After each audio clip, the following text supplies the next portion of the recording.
storm या वेळी. T for dog जो तुम हिला के कहीं. A for elephant जो बरसा है. F for fish जो पानी में रहता है.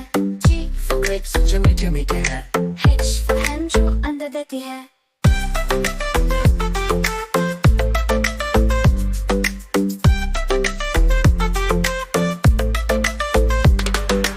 I for ice cream जो सबको बहुत पसंद है. J for jump जो पानी से भरा है.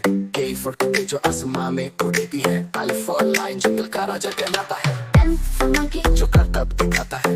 N for nest जो परिंदे बनाता है. O for orange जो गोल और रस भरा है. P for parrot जो रंग बिरंगा है.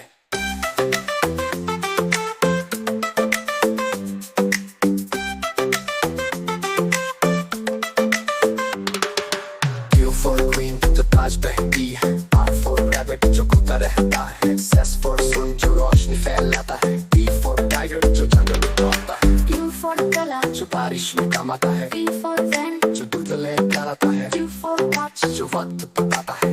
X for salve जो संगीत बजाता है. I for